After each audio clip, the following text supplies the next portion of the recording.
Mais c'est une trahison. Et vos employés vont le vivre comme ça. S'il y a des belles valeurs corporatives qui sont décrites, mais que c'est juste une façade, vous trahissez vos employés. Hey, regardez! J'ai une super idée! Haha! Fuck non, ça arrivera jamais! C'est plus cher. C'est le même temps, mais c'est pas grave. Parce que on s'était pas entendu là-dessus au départ. Bon. The shit! What the shit? Tu viens de m'avouer que tu fourres ton client. OK?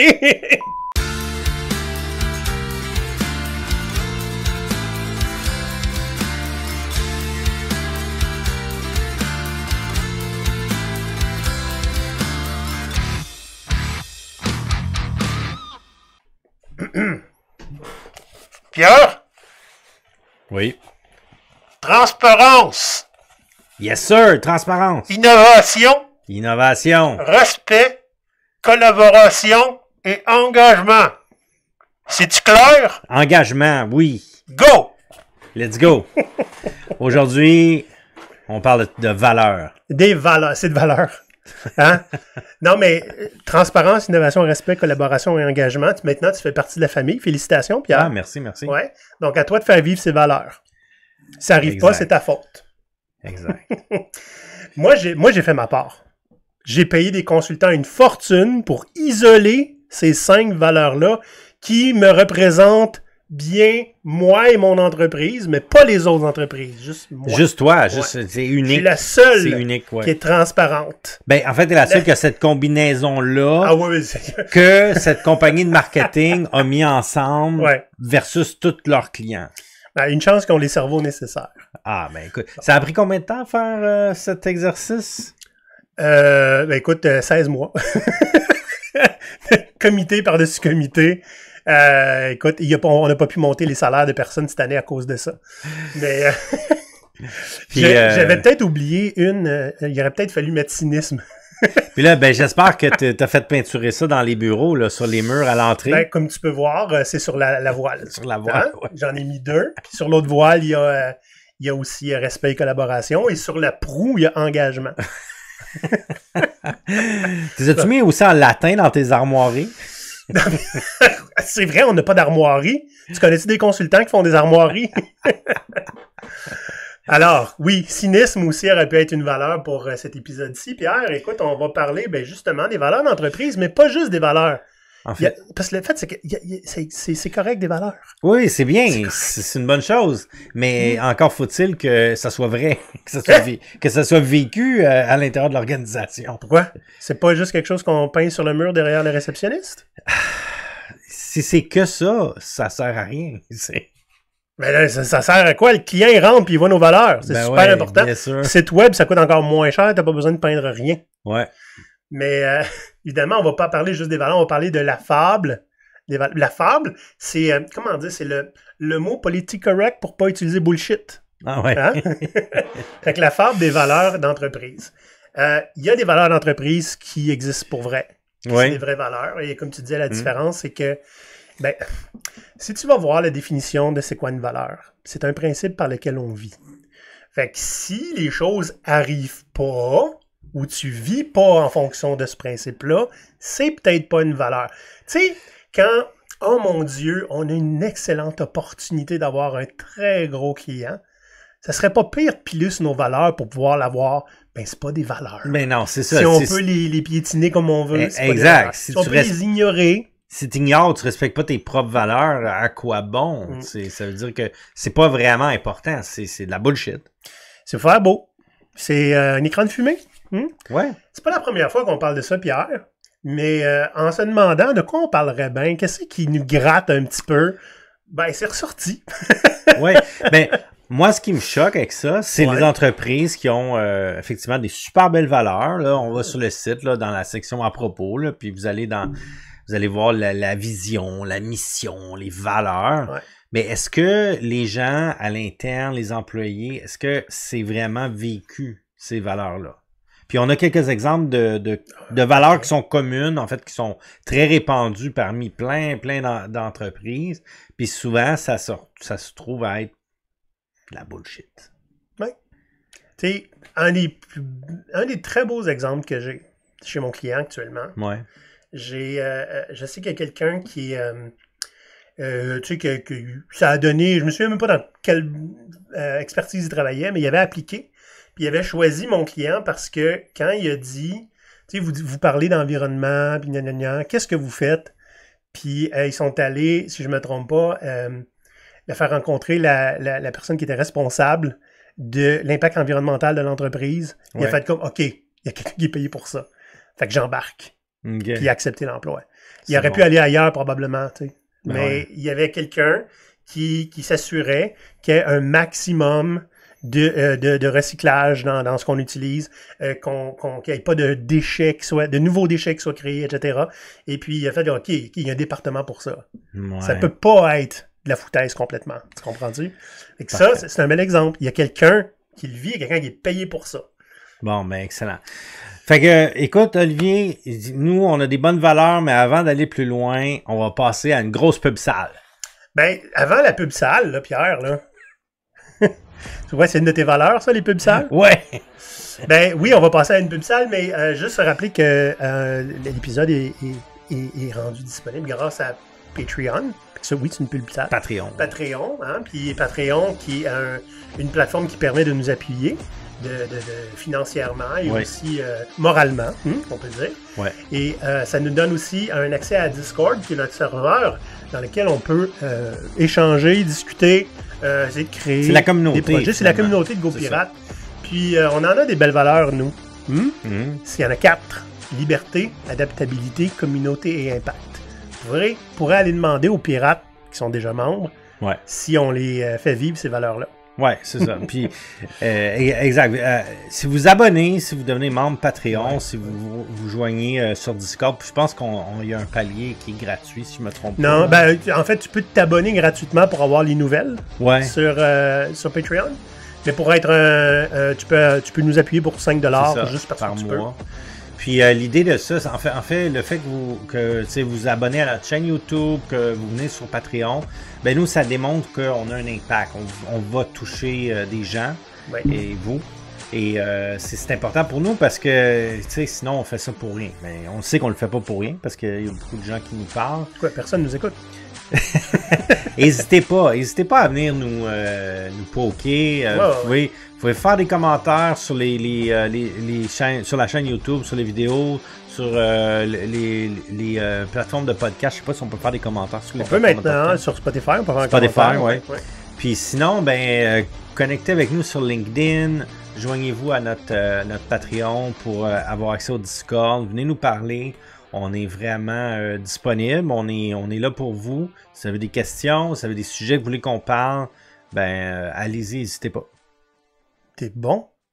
T'es vraiment bon pour faire ça. Je vais te laisser faire ça à l'avenir. Ah, c'est super. Sinon, on regarde quelques secondes sur les solutions informatiques Baillargeon, qui sont notre sponsor. Le podcast d'aujourd'hui est présentation de Solutions informatiques Baillargeon, ton fournisseur en informatique responsable depuis 2021. Réseautique, serveur, sous-traitance, stockage, backup, on sait faire tout. Appelle-nous, on va être capable de te faire une solution informatique ou un contrat qui va respecter tes valeurs, ton budget, mais surtout consommer moins de ressources et être durable. info-baillargeon.ca, on va attendre tes communications et ça va nous faire plaisir de faire un projet avec vous autres. Bon. Pierre, je sais pas si tu vois là. Là. Ouais, je le vois. C'est écrit transparence. Ouais. Donc, je te trouve un petit peu opaque. J'aimerais ça voir à travers toi. Tu veux voir à travers moi? Je veux que tu sois un livre ouvert. Un livre ouvert. Tu sais, je dis ça de bien des choses, puis je vais le dire de la transparence. La transparence, c'est pas une autoroute à sens unique, yo. Quand tu vois ça en entreprise, très très souvent, c'est qu'on souhaite avoir une transparence du bas vers le haut, mais pas le contraire. Ouais, exact. Parce que c'est ça qu'on va faire aujourd'hui. On va débunker quelques-unes des valeurs qui sont très courantes, très répandues, et qui sont tellement utilisées qu'ils veulent absolument rien dire. Là. C'est rendu carrément édulcoré. Là. Ouais. Fait que il y a bien des entreprises qui vont avoir ça. Transparence. Qu'est-ce que ça veut dire? Tu sais, s'il y a des trous dans l'information, des trous, les gens vont remplir le trou avec ce qui leur convient le plus ou ce qui a le plus de sens pour eux.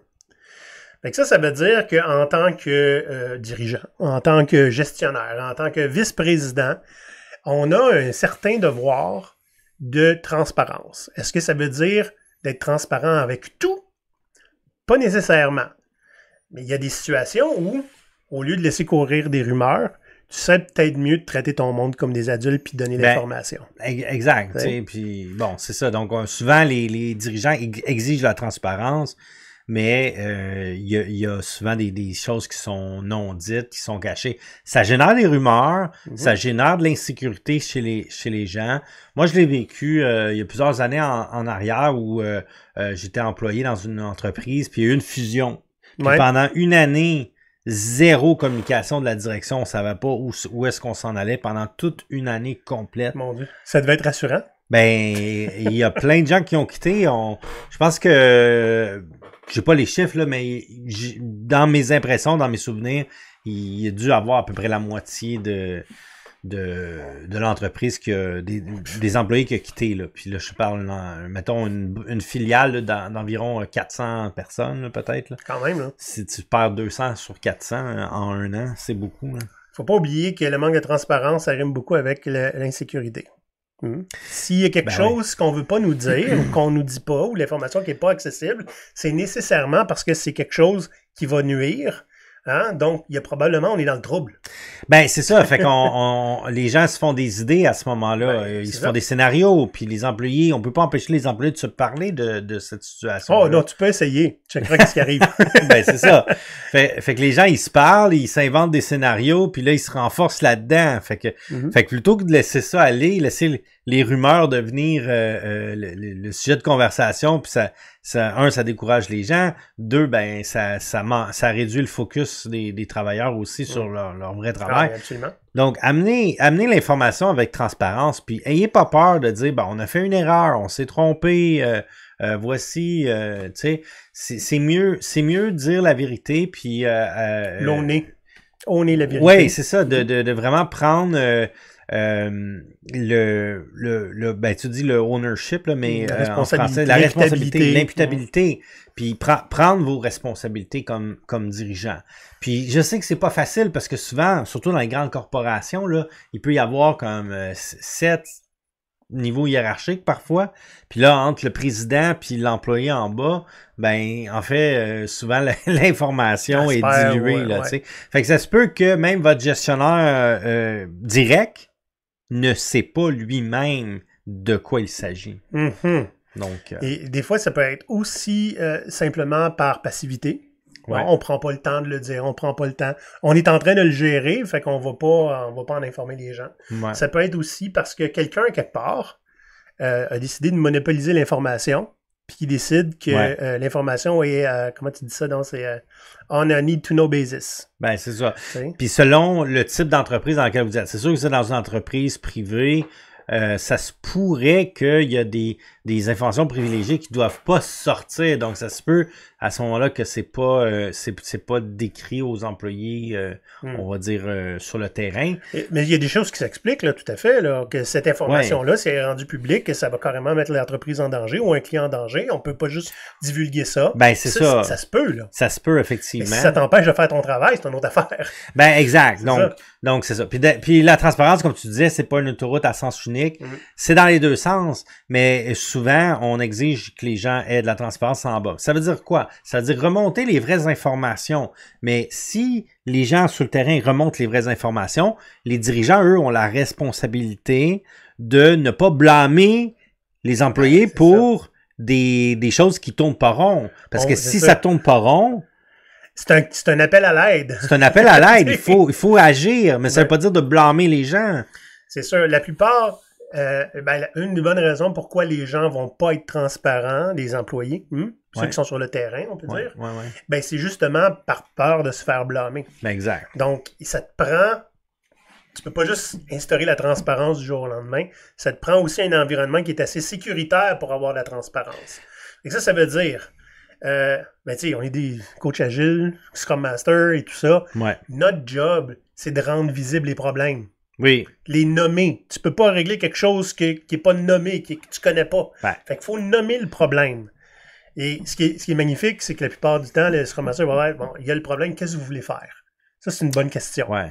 Qu'est-ce que vous voulez faire? Ça, c'est les gens qui vivent avec le problème sont souvent les meilleurs pour Trouver la solution. Exact. Mais très souvent, il y a une limite au périmètre décisionnel d'une équipe. Et c'est là qu'on doit aller amener les problèmes à un autre niveau. Ben, c'est ça. Puis l'autre chose aussi avec ça, c'est le gestionnaire intermédiaire, on va dire, doit, en quelque sorte, protéger sa gang. Parce que là, quand ça devient le blâme, il tombe, là, tu sais, il y a une erreur grave qui se passe, là, ben, qui sait quelle tête va rouler?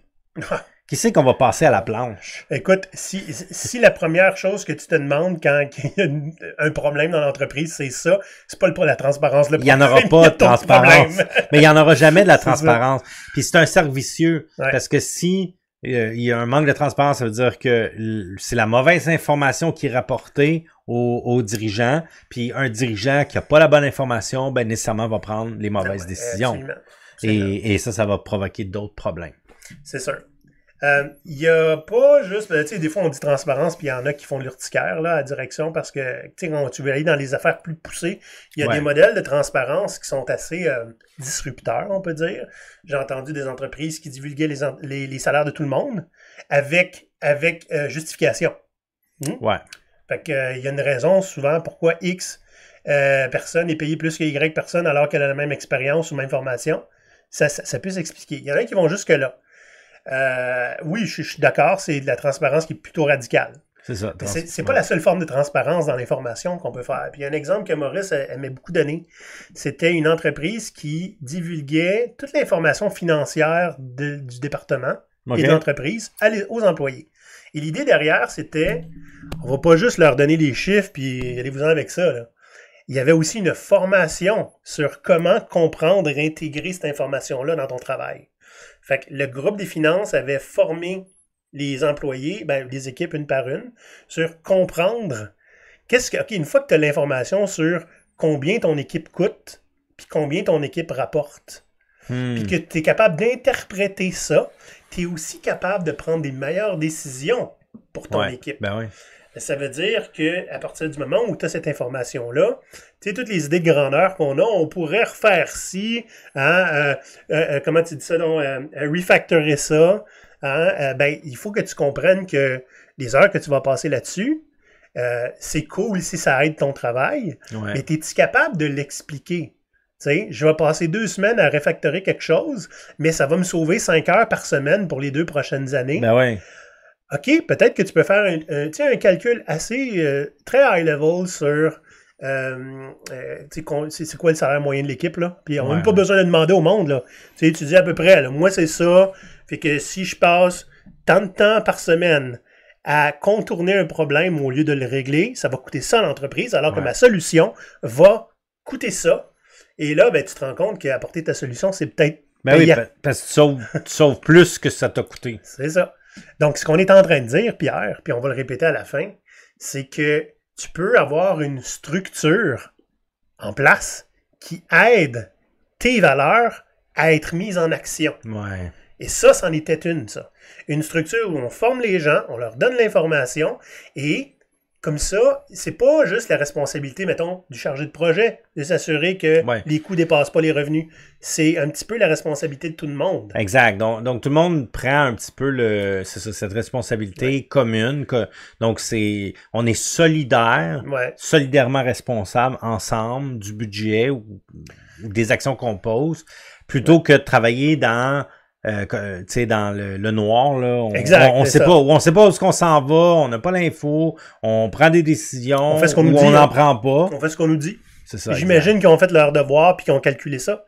Mais si tu délègues la responsabilité, en fait, tu partages la responsabilité, même si tu n'es pas en position de prendre des décisions, tu vas mieux comprendre les décisions. Exact. Ou des fois, tu vas être en position de mieux contre-proposer une meilleure décision.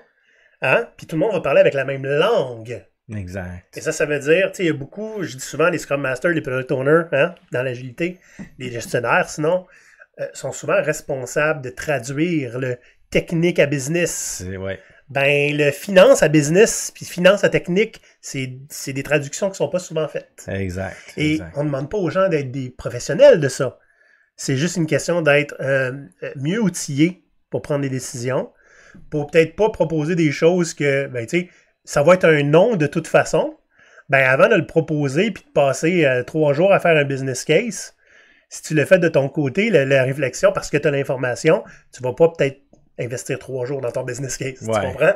Fait que tout ça, ça fait pas juste monter l'empowerment du monde. Hein? C'est les gens, tu comprends-tu? Il y a une espèce de... Il y a un petit déclic qui va se faire, qui vont se rendre compte que ça serait bon pour nous autres, puis je comprends pourquoi. Plutôt que juste demander la permission de faire quelque chose, puis gérer la réponse. Tu comprends? C'est beaucoup moins passif, beaucoup plus proactif. Ouais. Il y avait un exemple que j'avais eu aussi à un moment donné. La transparence, c'est pas juste haut à bas, hein, ça peut être latéral. Oui, effectivement. C'était je pense que je l'ai déjà raconté aussi, parce que j'étais un perroquet de bateau de pirate, fait que je fais juste tout le temps raconter la même chose.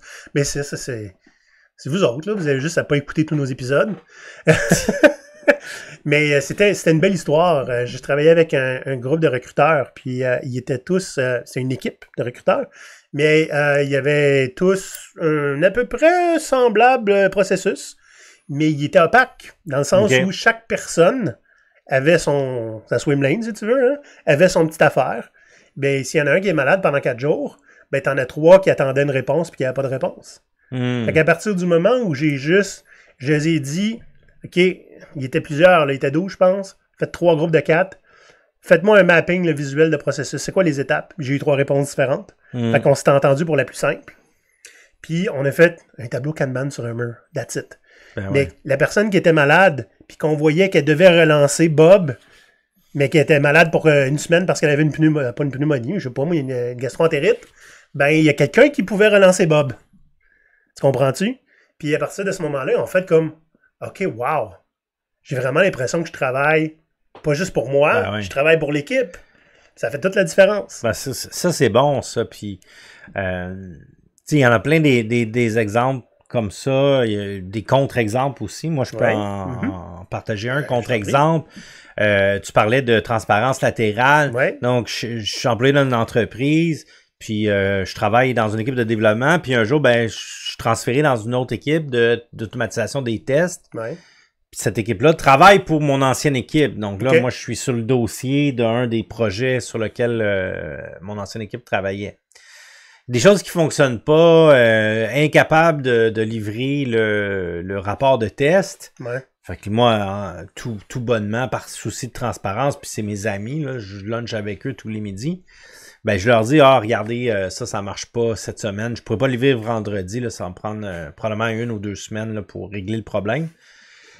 La merde qui est montée puis qui est retombée, tu peux même pas t'imaginer. Ça devait sentir bon. Puis on m'a blâmé pour ça, pour avoir dit avec transparence qu'est-ce qu'il en était. Au client! Il faut pas en dire trop au client, Olivier! C'est le département d'à côté! Là, juste parenthèse, là, quand votre client, c'est une autre équipe dans le même bateau, là, on est dans le même bateau, Olivier. Là. Couler ensemble, les amis. On travaille ensemble. Là. C'est pas une question de... C'est pas un client externe. Là.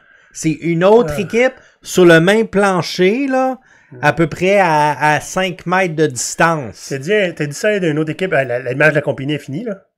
C'est n'importe quoi. Ben ça... Donc, quand ton employé fait preuve de transparence à l'interne avec un autre employé d'une autre équipe, puis l'employé se fait blâmer. Oubliez ça, les valeurs corporatives. Non, je veux dire, la seule valeur corporative permise, c'est le cynisme. À ce moment-là. Moi, je l'ai dit, hein, le cynisme est la valeur corporative par défaut qui prend la place des autres quand ils ne sont pas vécus. Puis là, je vais vous dire comment moi je l'ai vécu, puis je vais vous dire, les gestionnaires, là, les managers, là, comment vos employés pourraient le vivre. Ouais. OK? Donc, moi, comme employé, je suis dans l'organisation, je suis allé sur le site, je suis allé voir les valeurs. Là, OK? Mettons que c'est écrit transparence. Là. Mettons. OK? Puis là, moi, je me dis, je vais vivre la transparence dans cette entreprise-là. C'est une valeur de l'entreprise. Je devrais être capable de vivre ça à l'interne. Tu vas-tu recommencer? Là, je me fais blâmer. Moi, je me suis senti comme étant trahi par mon employeur. C'est une trahison. Il fait pas ce qu'il dit qu'il fait. En fait, moi, j'essaie de vivre les valeurs. C'est comme dire, tu sais, on a un drapeau, puis moi, je prends le drapeau, puis je transporte le drapeau. Puis après ça, je me dis, ben, t'es bien con de transporter le drapeau. Tu t'es fait tirer, mais tu t'es fait tirer par le monde en arrière, pas par les ennemis en avant. C'est ça. Seigneur. Mais c'est une trahison. Et vos employés vont le vivre comme ça. S'il y a des belles valeurs corporatives qui sont décrites, mais que c'est juste une façade, puis que à l'interne, vous blâmez les gens pour essayer de vivre ces valeurs-là, vous trahissez vos employés. Qu'est-ce qui va arriver? C'est les gens vont se fermer, ils vont arrêter d'essayer. Et ils vont, dans le meilleur des cas, ils vont s'en aller. Ils vont être passifs. Puis dans le pire des cas, ils vont rester puis ils vont auto-saboter l'organisation. Quand ils restent, c'est le pire des cas, effectivement. Mais tu sais comment est-ce qu'on dit? The beatings will continue until morale improves. C'est pas mal ça. Fait que ça, c'est ce qu'il y en est pour la transparence. Ouais. C'était juste la transparence. C'est une valeur. C'est une valeur. Qui est relativement... On 3 aujourd'hui. Hein. Ouais, c'est ça. C'est souvent c'est très répandu. Alors, innovation. Ouais. Quelle entreprise va dire, nous, on n'innove pas? Aucune. Ben, ouais. Je veux dire, on s'entend. C'est un peu dire comme respect, tu sais. Nous, on n'a pas de valeur de respect. Non, c'est ça. Non. On n'a pas de respect. Toutes les entreprises, en techno ou pas en techno, vont dire, nous, on est innovateur. Ouais, on veut être innovateur. Innovation, bitch. Innovation, c'est une valeur. Hey, regardez, j'ai une super idée. Haha, fuck non, ça arrivera jamais. Non, oublie ça, c'est pas comme ça que ça marche ici. On s'entend que c'est pas comme ça que c'est dit. Mais c'est ça pareil. Et moi, ça fait très, très longtemps que je me pose la question parce que j'ai pas la réponse. Combien de fois qu'on doit dire non à quelqu'un pour qu'il ferme sa gueule pour toujours? Après ça, on peut bien se plaindre que les gens n'ont pas d'initiative. OK? Ça doit varier, mais je dirais maximum 2. Ben, écoute, moi, je dirais 3. S'il y en a qui sont vraiment qui insistent. Ouais. Mais, puis là, je ne dis pas de dire oui à tout. OK? Je reviens à l'idée qu'on a apportée avec la transparence. C'est possible d'avoir une structure dans laquelle on peut funneler l'innovation. On peut canaliser. Canaliser, oui, c'est ça. Avec des paramètres. Qu'est-ce que ça prend pour qu'une idée soit approuvée? Ouais.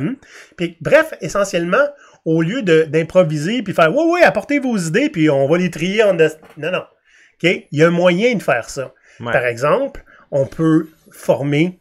J'ai déjà fait ça. Je forme mes équipes à ça un petit peu. Comment faire un business plan. Pas un document de 96 pages. Là. Un one-pager. Un one-pager là, en business page. Canva. Là, mais l'idée, c'est quand tu offres une idée à quelqu'un ou que tu demandes aux gens de t'offrir des idées d'innovation,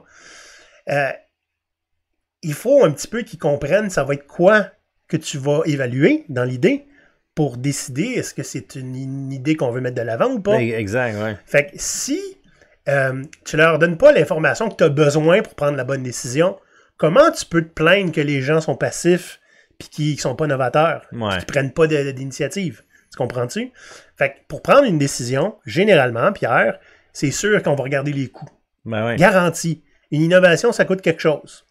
On va regarder les risques. Parce que innover, veut pas, ça rime pas avec sécurité. OK? Innover, ça rime avec prendre des risques. Est-ce que prendre des risques, ça veut dire faire fermer la compagnie? Pas nécessairement. Ça veut juste dire, il va falloir qu'on essaie quelque chose qu'on ne maîtrise pas. Hein? Par exemple, percer dans un marché. Ouais. J'ai jamais fait ça, faut que tu le fasses pour l'essayer, pour savoir. Oui. Puis, tu sais, il faut... on l'a dit dans plein d'épisodes. Il faut faire des expériences. On est des vieux radoteux. Hein? Oui, c'est ça. Des expériences contrôlées. Essayons-le à petite échelle. Si ça marche, tant mieux. Mais souvent, les gens, c'est tout ou rien. On n'ose même pas l'essayer. C'est pas le défaut. Quelqu'un arrive avec une idée, c'est comme s'il nous disait, à partir de maintenant, on fait ça pour toujours. C'est pas ça qu'il a dit. Il y a une idée d'essayer quelque chose, puis toi, tu as dit non parce que tu n'imagines pas ça implémenté pour 100% du temps. Tu l'as même pas essayé. Ben, c'est ça. Parce que ton gut feeling te dit que non. Ouais. Fait que l'idée, c'est, en tant que gestionnaire ou dirigeant, qu'est-ce que ça te prend, toi, en tant que quelqu'un qui prend des décisions et qui veut pas prendre aussi des risques, qu'est-ce que ça te prend, toi, pour dire go à quelque chose? Et c'est ça se communique. Fait que ça me prend, oui, je veux savoir comment ça va coûter, mais je veux savoir comment ça va rapporter. Soyons honnêtes, là. Le signe de pièce, c'est le langage numéro 1 des prises des preneurs de décision. On peut ne pas être d'accord avec ça, mais c'est ça pareil, Pierre. Si j'ai une petite bonne idée, puis j'ai aucune garantie que ça va apporter de l'argent, mais que c'est sûr que ça en coûte, tu pars de loin, ça va être difficile de convaincre quelqu'un. Ouais, mais tout dépendamment, des fois, c'est le signe d'euro qui est... Oui, bien sûr. Oui, d'accord. T'es tannant, Pierre, aujourd'hui. fait que voilà. Donc, tu sais, ça se fait une structure pour, OK, voici comment on peut approcher une idée novatrice. Il faut s'assurer aussi que toutes les idées vont avoir une chance de passer à travers ce processus-là. Ouais. Mais il faut savoir qu'est-ce qui va résulter en un nom, qu'est-ce qui va résulter en un essai, hein, une expérience contrôlée. Ben ouais. Puis les paramètres de cette expérience-là sont importants. Ouais. T'as pas besoin d'essayer une nouvelle idée pendant 1 an, là. Tu peux l'essayer pendant 3 semaines. Ouais, 1 mois, 3 L'idée, c'est mois. d'avoir des données pour décider est-ce que tu veux la continuer ou pas. Ben, Tant exact. que t'as pas ces données-là, tu sais pas si ça va marcher. Puis je pense en agilité, on est bon pour ça parce que, tu sais, au niveau de l'équipe, à l'échelle d'une équipe, là, on a le principe de la rétrospective où, normalement, on devrait trouver un élément d'innovation à chaque sprint. Puis c'est innovation ou amélioration, là. Ouais. L'idée, c'est d'améliorer les choses. Mm-hmm. OK? On essaye quelque chose, on le met en place. Puis dans d'autres cas, même au niveau d'une entreprise qui veut essayer l'agilité, on va faire un projet pilote avec une équipe ou un projet. Tu sais, un petit projet, là, peut-être pas un gros projet, mais mettons un 3 mois ou quelque chose comme ça. Puis essayons-le. OK, est-ce qu'on s'installe en Scrum pour ce projet-là? Ouais, puis on l'essaye. Puis là, on a des bons résultats, parfait, mais là, on peut faire des petits, on peut aller voir d'autres équipes. Puis Ouais. Quand on se préparait pour l'épisode, tu avais nommé quelque chose de super important. Le sunk cost fallacy. Ouais. Très souvent, c'est l'excuse numéro 1 Ouais. pour refuser une proposition. Ben c'est ça, parce que souvent, moi, je l'ai vécu comme coach, là, comme consultant en agilité. C'est, OK, on a un outil de gestion pour nos projets, puis tout le monde l'haït, on n'a pas l'information qu'on a besoin là-dedans, puis on dit, ben, putain, on pourrait peut-être changer d'outil. Ah non, mais là, ça va être trop dur, là. Hey, on a payé 1 million en licence. On a des licences. Ouais, mais ça a le même prix mensuel, les licences de l'autre outil. Non, mais c'est pas juste ça. Mais là... Combien tu perds Mais tout l'effort qu'on a mis c'est ça. pour configurer le premier outil. C'est parce que si tout le monde l'haït et qu'ils n'ont pas les infos qu'ils ont besoin, combien tu perds en manque de productivité? Ben ouais. Et ça, je veux dire, on peut pas mettre un signe de pièce là-dessus. Oui, on peut mettre un signe de pièce On peut là-dessus. le calculer, mais Okay? ouais, ça se calcule. Combien ça prend? Combien on sauverait par jour en contournage de système, hein, à aller demander à un puis à l'autre parce que l'information n'est pas disponible dans le système? Ben, c'est ça. C'est facile de donner une fourchette. T'as pas besoin du prix juste. On sauverait entre 16 000 puis 25 000. Ouais. Tu sais, ça se fait, là. Ah ouais. Donc, c'est ça. Des fois, on est prisonnier de ce qu'on appelle le statu quo, les outils legacy, là, comme on dit, là, comme on a comme un héritage du passé. Voici, ben, ça, c'est l'outil qu'on utilise. Puis on a toujours utilisé cet outil-là, puis on a mis beaucoup d'efforts. Ouais, on a investi tellement. Fait que si on arrête, c'est comme si on investit pour rien. Mais on pense pas à... Tu comprends-tu que tu continues à te couler, là, tu vas mourir avec au bout, là. Ben, c'est ça. Ça, c'est super important. Le sunk, ça veut dire couler. Ouais. Sunk cost fallacy. C'est c'est quoi fallacy en anglais? Il y a un équivalent français, mais je suis trop paresseux. Ah, c'est bon. Mais, autrement dit, c'est peu importe combien vous avez investi dans quelque chose, si ça vous fait perdre de l'argent ou si c'est pas une bonne idée, ça sera jamais une bonne idée. C'est ça. Continuez pas à investir dedans. Arrêtez ça là. C'est ça, mais exact. Vu qu'on a tellement investi, ça justifie qu'on continue à investir. Ouais. Fait qu'au lieu, OK, on a déjà perdu 1,5 million, ben on va attendre d'en avoir perdu 9 pour arrêter. Ça n'a pas de bon sens. Non, ça c'est ça. Donc, ça, c'est mauvaise idée. Mauvaise idée. Fait que gardez ça en tête, ça, c'est super important. Puis c'est un frein à l'innovation. Ouais. Puis, tu sais, l'innovation, faut pas oublier, hein, parce que là, on parle beaucoup de, tu sais, les gens vont arriver avec des idées. Oui, j'espère qu'ils vont arriver avec des idées. Mais ça veut pas dire une carte blanche pour faire ce qu'on veut. Non, mais... Fait que c'est pour ça que l'idée, c'est que t'es mieux de structurer la façon dont tu veux innover, t'assurer que ça arrive, que de juste dire, ben, soyez innovant, là. Ben oui, soyez innovant. Hey, c'est facile Ben oui. ça à dire. Ben, Soyez innovant. écoute, Ça veut dire quoi, soyez innovant? Dans ton review annuel, là, Ouais. j'aimerais ça, pourrais-tu te mettre un SMART goal pour que tu sois 25% plus innovant l'an prochain? Merci. Ben oui, c'est ça. Comment tu Ben, mesures ça? Puis là, en parallèle avec ça, là, c'est à chaque fois que tu nous dis une idée, on va te dire non. Oui, c'est ça. By the way, juste pour aider. Puis quand on parlait de structurer l'innovation, il y en a que c'est carrément leur job, hein, les équipes d'entrepreneurs. Ça, c'est des équipes qui vont essayer de trouver ben justement, je parlais de ça tantôt, des nouveaux marchés. Ouais. Hey, on a déjà un logiciel qui fait ça. Y a-t-il un marché où c'est un manque crucial, puis que ça nous demanderait juste 2-3 petits changements, puis que, wow, on pourrait commencer à s'attaquer, genre, je sais pas moi, on a un logiciel de gestion pour whatever, puis tout d'un coup, pouf, toi, l'ordre des psychologues ont ce besoin-là, Ouais. puis qu'on a juste à le rebrander, faire une autre application avec, et voilà, tu as un paquet de clients là, qui arrivent. Ben ça prend des entrepreneurs qui sont capables de faire des tests comme ça, Ouais, mais essayer de trouver des nouvelles pistes. mais qui ont aussi une certaine marge de manœuvre. Ils ont un budget pour ça. Ben, c'est pour ça qu'en agilité, on a le rôle du product owner qui est supposé de faire ça, mais dans beaucoup d'organisations, ça devient un rôle clérical. Ouais. On dit, voici là, dans le fond, toi, tu vas traduire ça, tu vas écrire des user stories, puis après ça s'en va à l'équipe. Ça devient juste Ben souvent, c'est même pas le cas. C'est pas nécessairement un rôle clérical. Ils ont juste pas de vie.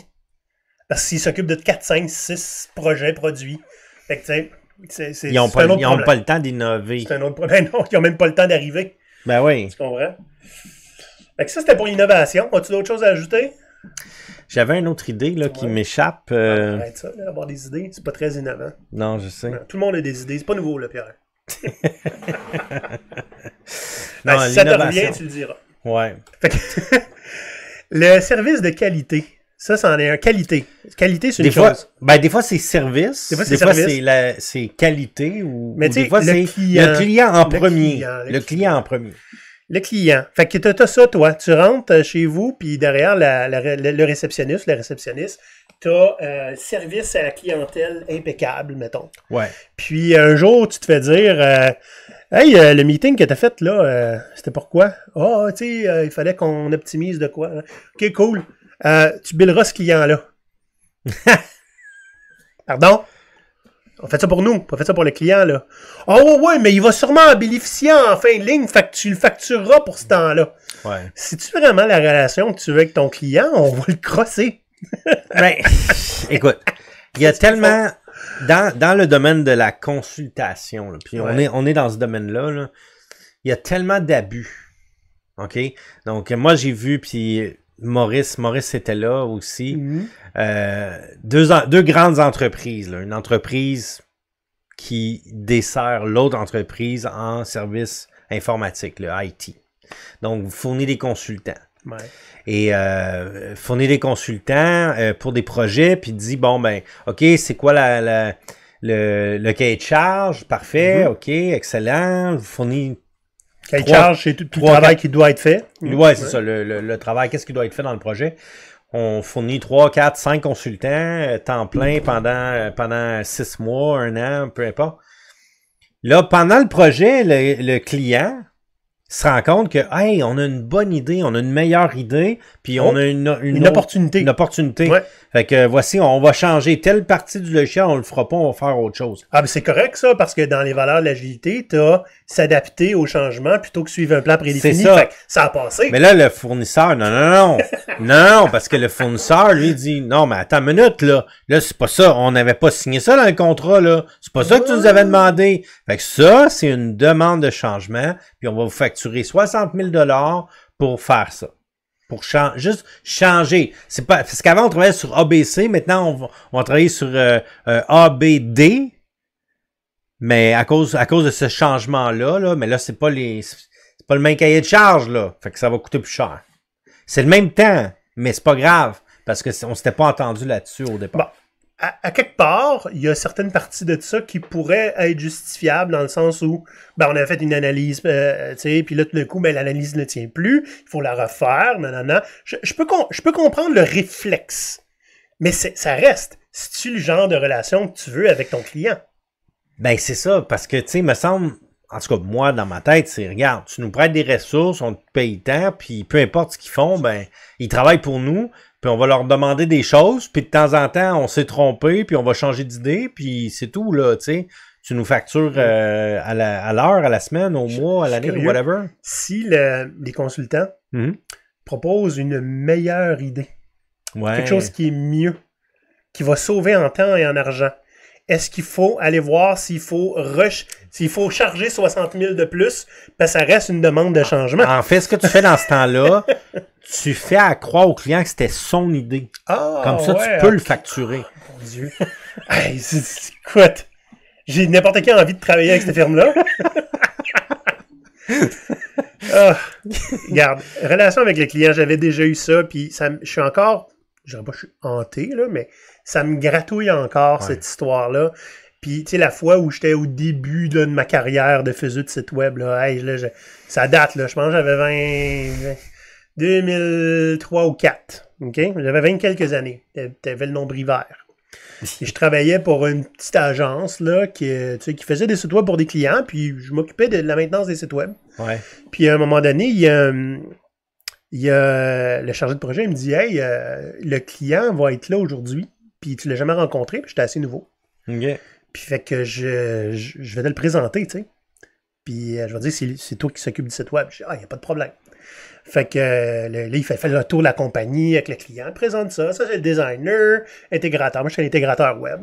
Serre la main, tu te le quittes. Puis justement, j'étais en train de travailler sur des mises à jour qui avaient été demandées. Sur son site à lui. Ouais. Okay. Fait qu'il était bien content de voir que je travaillais pour lui. Ben ouais. Hein? Ouais, j'espère. Là, il me dit, hey, il y avait une affaire que j'avais oublié de parler, tu sais, au chargé de projet. C'est juste la couleur, j'ai l'impression qu'elle n'est pas consistante partout. Fait que, mais tu sais, comme on a quand même une ligne éditoriale de design, tu sais. Fait que tu pourrais juste t'assurer qu'il y a juste le rouge, puis il me donne lequel là, prendre. Il n'y a pas de problème, mais je fais un find and replace. Tu sais, dans le temps, c'était juste un fichier CSS, là. Find and replace, upload, et voilà. Et le client est fucking content. Il est sorti de là, il me jasait ça, grosse poignée de main, gros sourire, il s'en va. Moi, j'étais super content. Hey, j'ai eu de l'impact sur un client live. Là, man, il va venir me voir, puis il va demander, à la limite, j'étais comme, il va vouloir que ça soit moi, tu sais. Puis en passant parenthèse, là, il y a une forme d'agilité qui s'appelle, qui est plus beaucoup utilisée aujourd'hui, ça s'appelle le Extreme Programming. Moi, j'en ai fait du Extreme Programming il y a longtemps. C'est exactement ça, c'est s'asseoir directement avec le client, live, faire des changements directs. Il y a immédiatement le retour sur son investissement. Ben oui. Fait que ça, c'est un client qui revient. Oui, exact. Fait que, même pas, 1 minute et demie après que le client ait franchi la porte, le chargé de projet, il se retourne vers moi et il dit « Viens ici, on s'en va dans une salle de conférence. » Tu ne fais jamais un truc pareil. Jamais, jamais, jamais changer de quoi que le client te demande devant lui. Jamais. Jamais y montrer que ça prend une demi-seconde. Là, tu nous as empêché d'y facturer une journée de travail. Oh my God. The shit! What the shit? Tu viens de m'avouer que tu fourres ton client. OK? Puis j'ai comme, qu'est-ce que je suis supposé retenir de ça? Est-ce que tu fais ça avec tes employés? Tu sais? Ouais. Fait que je l'ai encore un petit peu sur le cœur parce que ce jour-là, j'ai compris quelque chose sur le monde du travail que je voulais pas vraiment comprendre. Mais ça revient un peu à l'exemple que je t'ai donné un petit peu plus tôt. C'est qu'est-ce qu'on peut faire pour facturer le plus possible le client versus le satisfaire le plus possible et s'organiser que le client a envie de travailler avec nous puis se rend compte qu'on lui apporte de la valeur parce que à tout moment, là, puis moi je l'ai vécu aussi comme entrepreneur en développement web, là, OK?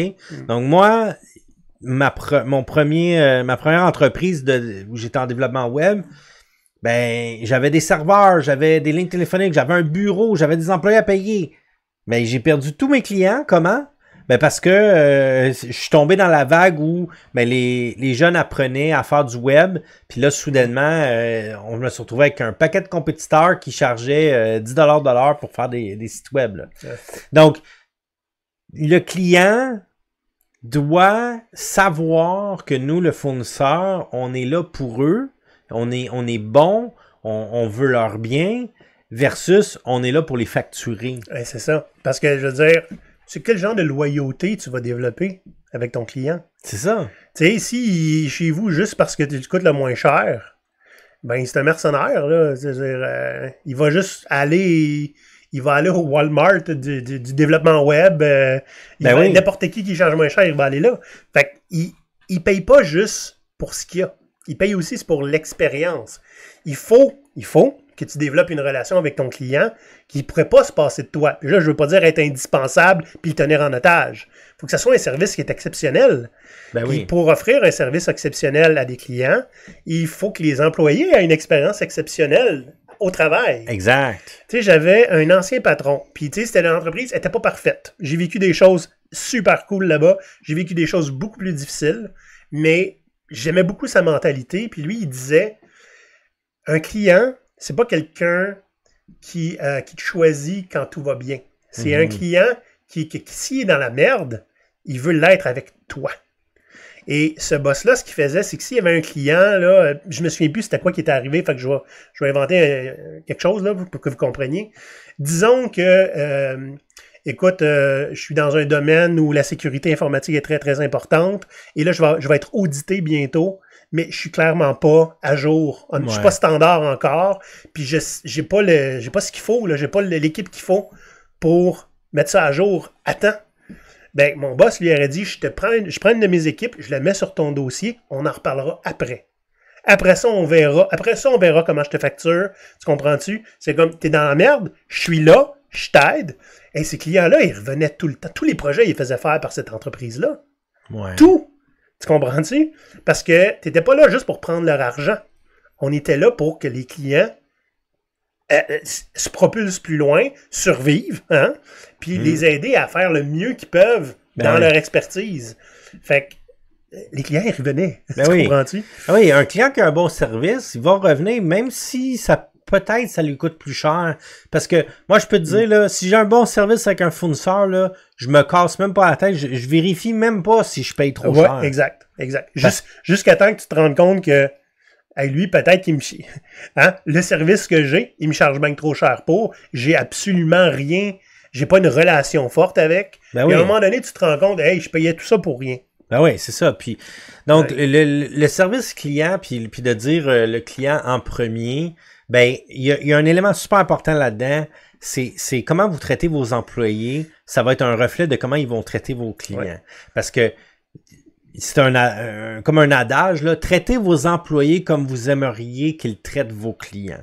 C'est, si je me trompe pas, c'est le gars de Virgin qui disait ça. Ouais, occupez-vous de vos employés, ils vont s'occuper de votre clientèle. C'est ça, exactement. Ou de votre entreprise. Hein. C'est ça. Même chose. Donc, si vous travaillez, si vous traitez vos employés comme de la merde, ben, attendez-vous pas à ce que vos employés traitent très bien vos clients. Puis il faut vous demander aussi à un moment donné, tu sais, si les clients, c'est à coup de contrat et d'avocat, hein? C'est pas ce qui est puis avoir une relation à coup d'avocat, j'ai déjà vu ça, là. Ouais. OK? Non, c'est pas ce qui est dans le contrat, fait que mon avocat va vous en parler. The hell is that? Ben oui, puis c'est comme ça que ici au Québec, dans le domaine de la construction, par exemple, souvent, on dépasse énormément les coûts. Pourquoi? Parce que, ben, on va donner le contrat au soumissionnaire le plus bas, sauf que dans le contrat, c'est indiqué que, ben, si on découvre des choses qu'on n'avait pas prévues, ben, ça va coûter plus cher. Et... Puis les choses, des fois, il y a des choses qu'ils n'ont pas prévues, mais qu'ils savent, mais ils n'ont pas été transparents. Exactement. Donc, ils le savent très bien. Donc, la compagnie gagne l'appel d'offres. Puis là, soudainement, ben, on va tripler le coût parce que du jour au lendemain, on a découvert des coûts imprévus, Fait que si vous gérez vos clients à coup d'avocat, ayez pas le culot de demander à vos employés de les traiter comme de l'or. OK? C'est ça. Vous avez un travail à faire en premier. Ouais. Il y a un truc super le fun que tu parlais, le budget discrétionnaire. Tiens, on parlait de structurer des... Ouais. Bon, ben tu peux structurer ton service qualité aussi, ou la satisfaction de client. Exact. Puis c'est un exemple qu'on avait donné à quelques reprises, je pense, et je me souviens même pas d'où vient l'exemple. C'est la faute à Maurice. OK? Bon, il m'a dit ça, puis il m'a dit ça venait d'où. Fait que, faudrait que je recherche à un moment donné. Mais on parlait des employés d'un hôtel qui avaient un budget discrétionnaire jusqu'à 1000 $ pour satisfaire un client insatisfait. Là, ça veut pas dire, le client, il dit, écoute, la fleur était croche dans le pot dans ma chambre, là. OK? On parle des vrais problèmes, OK? Ouais, Pas quelqu'un qui... Pas Karen, nécessairement, là. Mais qui avait jusqu'à 1000 $. Tu sais, par exemple, écoutez, je sais pas, moi, ma douche marche pas. Ça m'est déjà arrivé, ma douche marche pas. Sais-tu qu'est-ce qu'on m'a offert? Ben, va prendre de douche dans la chambre à côté puis reviens dans ta chambre. Ben voyons. Mais fuck. Mais, par contre, ça m'est déjà arrivé que j'avais loué comme une chambre d'hôtel avec un spa. Ouais. Il y avait du monde qui avait fait le party. Fait que l'eau du spa était tout sale. Okay. Fait qu'il a fallu que je change l'eau. Et moi, je rentre dans le spa, c'est que il était à 60 degrés, là. Comme une piscine froide, là. J'ai loué ça pour le spa. Ben, non seulement ils m'ont pas chargé le prix d'une chambre avec spa, ils m'ont chargé le prix d'une chambre ordinaire avec une bouteille de champagne, du vin et du fromage. OK? Bon. C'était pas parfait, mais j'étais moins fâché. Tu seras pas venu réchauffer l'autre. Le lendemain, j'ai pu profiter du spa puis j'ai payé une journée d'une chambre avec. Tu comprends-tu, le lendemain? OK, fait que dans le fond... pendant la nuit, j'ai pas utilisé le spa. Bon, j'aurais pu l'utiliser la soirée avant. Mais ça a réchauffé. Ça a réchauffé entre-temps. Okay, mais tu sais, c'est ça, un budget discrétionnaire jusqu'à 1000 $. Oui. 1000 $, wow, ça a l'air beaucoup. Ouais. Hey, non, mais si vous le convertissez en euros, c'est pas tant que ça. Mais, je veux dire, ça vaut combien quelqu'un qui est pas content, qui va en parler à toute sa gang, puis dire, elle est jamais là, qui va mettre une étoile sur Google Maps, hein, tu le quittes. Ben oui. Entre ça, puis lui donner à tes employés ce qui est nécessaire pour corriger la situation de façon raisonnable, en utilisant leur jugement, puis qui va dire, wow, j'avais un problème, regarde ce qu'ils ont fait avec moi. Puis là, j'envoie tout mon monde là-bas. Puis ça dépend dans quel domaine vous êtes. C'est pas obligé que ça soit 1000 $, là, ça peut être 100 $ ou 50 $, là, mais l'idée, c'est de dire, moi, première des choses, je délègue la prise de décision à mon employé et je lui donne une marge de manœuvre que lui, première des choses, il a pas besoin de me consulter pour prendre une décision parce que c'est déjà une règle qui est explicite. Si je lui dis à mon employé de l'hôtel, c'est 1000 $, au-delà de 1000 $, viens me voir, là, va voir un patron si t'es pas sûr, prends pas la décision, viens m'en parler, on va décider ensemble. Tu sais, il y en a qui ont tellement peur que les gens fassent n'importe quoi avec leur la délégation de la prise de décision. Si t'es pas sûr, viens juste exposer tes intentions. Ouais. Puis selon l'expérience de l'employé, vous pouvez commencer avec un montant plus bas, comme un 100 ou 200 ou 500, puis après ça, vous l'augmentez graduellement. Mais l'idée, c'est, vous déléguez, et deux, vous faites confiance à votre employé. Ça vaut de l'or. Non, mais c'est pas pire, on peut pas faire ça. Depuis la pandémie, là, le monde ne veut pas travailler, fait que non. Au diable la confiance. Il faut micromanager. Puis il y a un élément important, c'est qu'un client satisfait va aller vous en rapporter un ou deux autres, mais un client insatisfait va répéter son expérience à au moins 10 personnes qui viendront pas consommer chez vous. Puis il va mettre un étoile sur Google Maps. Exact. Hey, ça fait du bien. Ben oui. Ça décrotte un petit peu le système. Ça fait longtemps qu'on n'avait pas chialé de même. Ben oui. En conclusion, écoutez, je vous avais mis 2 trucs. On les a déjà donné les trucs, hein? Ouais, revenons un petit peu à la prémisse de l'épisode. Là, c'est quand vous avez des valeurs corporatives, organisez-vous qu'elles soient vraies, que vos employés puissent les vivre sans se faire blâmer pour essayer de les vivre. Moi, en entrevue, ça fait longtemps que je n'ai pas passé des entrevues, parce que je fais de la consultation, mais on a quand même des entrevues. Ça va m'arriver de dire, de demander quelles initiatives qui venaient des employés a été mis en place et est toujours active aujourd'hui. Ah, c'est bon. Du temps, les recruteurs, ils ne savent pas quoi dire. Je dis, c'est pas que tu n'as pas besoin de me répondre maintenant. Va poser la question. Parce que j'aimerais ça que ce soit, comme, à la limite, même quelqu'un du plancher qui me raconte ça. Tu comprends-tu? Oui. Si je cherchais un travail salarié temps plein, là, c'est sûr que je regarderais avec ça. C'est une très bonne idée. Et je poserais aussi la question, qu'est-ce qui arrive quand quelqu'un fait une énorme erreur? Oui. Ça va en dire long sur ta culture d'entreprise. Ben oui, exact. Exact. Donc, je pense qu'en conclusion, là, si vous avez des valeurs là, que vous véhiculez, là, organisez-vous que ça soit actionnable, organisez-vous que les gens puissent les vivre, si c'est de l'innovation, par exemple, vous pouvez avoir un moyen d'innover. C'est ça. C'est ça le deuxième truc, c'est créer une structure pour que ça soit actionnable. Parce que juste garrocher des mots comme ça, bon, ben, comme je disais tantôt, peux-tu être 25% plus innovant l'an prochain, si tu veux ton bonus, ça veut fucking rien dire. Ouais, c'est ça. Fait qu'il faut qu'il y ait un moyen de le faire. Il faut honner ses valeurs au point où on peut accompagner les gens dedans. Fait que si les gens le vivent jamais, puis je le répète, puis ça c'est quelque chose à tenir en note, des belles valeurs vont être remplacées par une distributrice à cynisme. Tout le temps. Ben oui. Tout le temps. Cynisme, c'est pas si pire encore. Ouais. Quand tu as une distributrice de sabotage, ben oui, exact. C'est parce que t'es allé trop loin. Okay? Ouais. Donc, faites ce que vous dites que vous faites.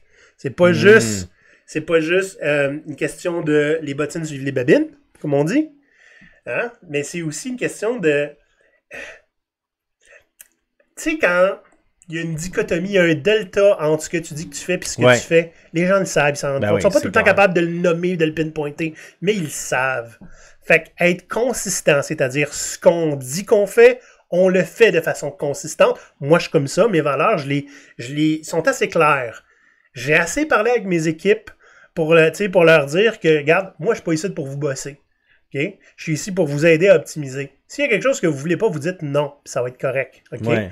Mais donnez-moi une chance. Essayez quelque chose et je vous promets, si ça fait pas l'affaire, on arrête. Ben ouais. Puis j'ai systématiquement fait ça. Ouais. OK? Il n'y a pas de surprise entre ce que je dis et ce que je fais. Les gens s'attendent exactement à ce que je dis et à ce que je fais. Il y a zéro surprise. Et les gens trouvent que je suis authentique. Authentique, exact. Exact. Parce que si vous pilez continuellement sur vos valeurs pour aller chercher des gains pécuniers, ça marche pas. Pécuniaire ne change jamais de... C'est pas pécunier, c'est AIRE. Okay. Oui. Bon, merci. Non, je suis correct, je rattrape tout le monde là-dessus. C'est tout le monde. Puis d'ailleurs, il y a un super exemple dans un autre épisode, une histoire de Maurice là où il est obligé de signer un paquet de contrats pour... je vais pas raconter l'histoire, là, mais on pourra mettre la référence dans les commentaires. C'est un des très, très early episodes, là. C'est genre dans les 12 premiers. Il était embauché à un endroit comme consultant. Puis il a dit non, ça c'est contre mes valeurs. Fait qu'il a passé 2 semaines à juste signer des papiers. Des non-disclosure agreements. Puis si tu parles de ça, on te poursuit jusqu'à 8 générations. Puis je me souviens très clairement, il a dit, puis toi, tu nous racontes ça live. Fait que chapeau à Maurice pour pas avoir pilé sur ses valeurs. Il était pas reconnu pour piler sur ses valeurs. Non, c'est ça, c'est super. Très exigeant. Fait que, donc, il faut que ça soit actionnable. Mettez-vous une structure en place pour que les gens puissent les vivre. Faites briller les initiatives qui appuient les valeurs de l'entreprise. Si les gens en prennent des initiatives, puis les mettent en place, puis que ça renforce les valeurs, il faut que ça soit pas juste, tu sais, bravo, juste le mentionner. Des fois, carrément, tu pourrais même faire tirer des prix, tu sais. La meilleure initiative d'innovation, un concours, ça, c'est structurant. Oui, exactement. Puis, vivez les valeurs aussi. Si vous êtes gestionnaire, organisez-vous que vous montrez l'exemple. Ah, minimum. Ben oui. C'est ta job. Ben oui, exact. Et donc, je vous dirais peut-être conclusion, là. Ouais. Je vous mets au défi. Si vous êtes employé ou même si vous êtes gestionnaire, allez sur le site web de votre employeur. Allez voir dans la section à propos s'il y a les valeurs corporatives. Puis quand les bullshit. Puis, posez-vous la question, est-ce que vous êtes capable de les vivre, ces valeurs-là, dans l'entreprise, ou est-ce qu'elles sont constamment bafouées? Je peux-tu finir en disant un secret? Vas-y donc. Moi, j'ai développé un petit principe de... Comment tu dis ça, donc? Comme un litmus test? Non. Something compliance, là. Tu sais, là, quand tu suis les règles, à la lettre, hein, juste pour montrer que la règle n'a pas d'allure. Bon. Ouais. Ben, moi, je vais faire ça. Ah ouais, vous arrêtez pas de parler de transparence? Parfait. À chaque fois que je vais aller devant un groupe, le kit, ben, nous ici, on est des grands fans de transparence. Fac, il y a personne après ça qui peut dire, ben là, pourquoi t'as fait ça? Tu comprends? Ben, c'est la valeur. Vous arrêtez pas de dire transparence, je le mets de l'avant. Fait que s'il y a quelqu'un qui me donne une transparence, je vais le tenir imputable à la transparence pour toujours. Mais pas de façon méchante. C'est pour l'aider aussi à réaliser c'est vrai, on est supposé être transparent. Plus je dis transparence parce que c'est ce qui me vient en tête, là, mais c'est vrai, on est supposé être transparent. Il y a un gestionnaire qui me dit, moi, je préfère des employés qui sont heureux.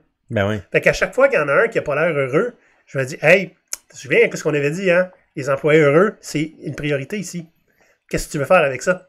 Et je ramène ça sur le bureau du boss. C'est bon, ça. Ben, s'il fait rien, ça veut dire que c'est pas une valeur. C'est pas important. Ouais. Fait que moi, ben, c'est ça. Je suis une tâche de marde de même.